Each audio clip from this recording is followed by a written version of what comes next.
Hi, Jen Maleka here, functional diagnostic health coach and personal training expert. And I'm talking to you guys this week about something really personal for me. Well, not super personal, but something that happened to me personally last week. I was rear-ended while I was driving up to San Clemente for a quiet afternoon of self-care, getting my hair done. And it actually taught me a lot about maintaining my health, and I wanted to share some of the reflection and the takeaways that I had from this experience. You know, getting in a car accident is nerve-wracking as it is. You go into this like state of fight or flight right away whenever you're in a car accident. I'm sure you guys have experienced, if you've been in one before, any kind of traumatic situation where you get that surge of adrenaline, that rush, that tingling feeling that goes through your body. Maybe you get really flush, or your palms and your armpits get sweaty, your heart starts beating really fast.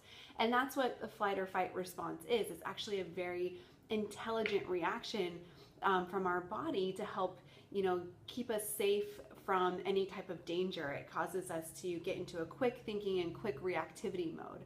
Well, the problem is that most people don't realize that they're living in a state of fight or flight all the time.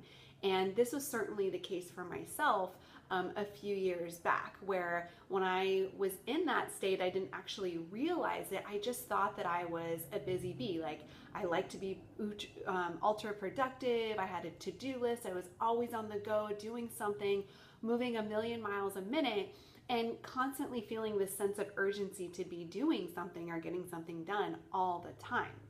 Well, now I know that that was actually being in a constant state of fight or flight, essentially, that I had some underlying hidden stressors that I'll talk about that were actually pumping cortisol through my body and giving me this false sense of superhero strength, where I wanted to be doing something all the time, and I was like amped up basically every single day with all this energy from dawn till dusk, essentially, having all these things that I had to do and be super energized about. And that is actually like one state of flight or fight response, kind of this amped feeling. And then eventually, if that goes on for too long, I see people fall into more of the fatigued state. So you have an abundance of cortisol output, and then eventually you have a depletion and you fall into a more fatigued state. So at the time, what was happening with me was I had some underlying hidden stressors, things like inflammatory foods in my diet, environmental toxins, hormone disruptions, gut dysfunction, like bugs and parasites that were going on internally and externally that were basically triggering cortisol to be releasing all the time, which was giving me this sense of adrenaline or this superhero strength type of feeling. So you might notice, if you experience that too, that you just feel this sense of urgency or kind of jitteriness about you all the time, and you constantly want to be doing something. That can be, sometimes I call that a cortisol junkie, where you're just living off of burning that cortisol all day long. And so once I, over the last couple of years, I've been working really hard at removing a lot of hidden stressors from my life, like those inflammatory foods, environmental toxins, and that's now what I work with clients to do. So when I was in this car accident last week, anytime something like that happens, you kind of go through this state of reflection of what happened. And I was thinking about how old Jen would have reacted. Like in the past, something traumatic or like a serious situation or bad news would have totally triggered me into this tailspin of fight or flight, like emotional, feeling like it was my fault, feeling like I had to do something about it, like running from here to there. And that didn't happen for me this time. When I got in that car accident, I was actually really calm about it. And so what I've noticed is over the last couple of years, it's, being in this car accident has made me reflect on just how much I have changed, and that I don't live in that constant state of flight or fight anymore.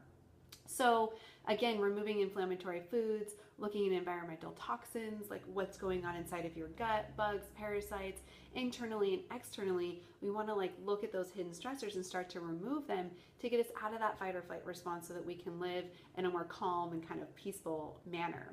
So as I was doing this reflecting, there were a couple of things that I really noticed, that I was reminded of, or that being in this car accident taught me, that I wanted to share with you. And the first thing is that meditation works. Meditation is something that I've been more recently really focused on and practicing, and it really started for me in November when I started working with my good friend and colleague Molly Hamill Ferguson, who has some great meditation programs and offerings. You guys can check that out back in the email. And she's really helped me to create a daily meditation practice just for myself. And I do it almost every single day. I mean, there's hardly a day that I do miss. And even if it's just for 5 minutes a day, it's had a very significant and huge impact on my overall health and well-being. My mind is just naturally quieter all the time now. I don't feel that sense of urgency. I'm able to be calm in kind of stressful situations. Like when I got in this car accident, I kind of was able just to get out of the car and shrug my shoulders and say, shit happens. Like I didn't play the blame game or yell or scream at the person who hit me. I know that she didn't mean to do that intentionally. We just needed to exchange information and kind of move on with our day. And then after being on the road and stuck in traffic after that, I came home and I was feeling a little bit off in my energy and my mood, and I did a quick 10-minute meditation and it snapped me right out of it. So now I'm a firm believer and proponent for meditation, and it's definitely like a component that you should be adding in to your health practice. The second thing that it kind of made me reflect on or think about was that to be proactive versus reactive. So I literally had gotten a massage the day before my car accident, and I practice yoga once a week, which hasn't always been the case. Like these are things that I've more recently in the last like year or two and really focusing on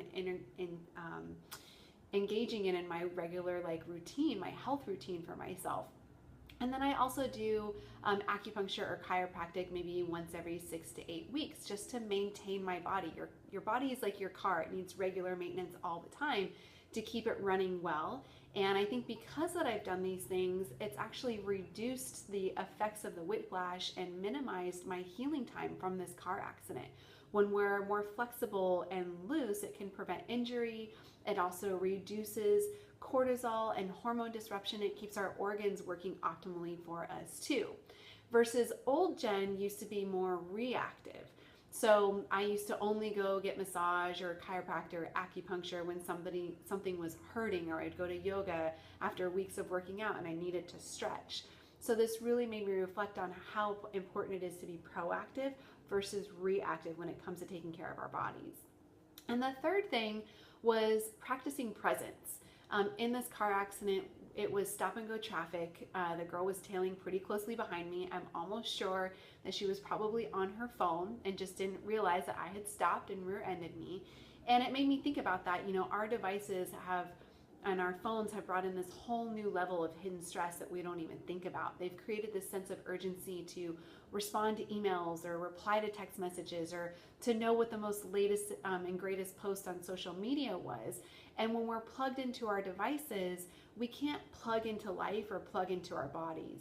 So it's important to practice presence, to put your devices away for a certain amount of time each day, and you can decide what is right for you to begin with so that you can plug into life instead and be present.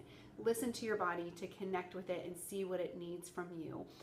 Also, just to enjoy your surroundings and enjoy life as it is and cultivate gratitude every single day. So ultimately, my big message this week for you guys to take away is that healthy is a state of being. It's not a state of doing. You can do a lot of healthy things. You can eat right. You can exercise. You can do this. You can do that. But that also leaves a lot of room for not doing. And when you're actually being healthy, you're embracing a healthy lifestyle. You're immersing yourself in it. And when you do that, you can actually fully realize the healthiest version of you.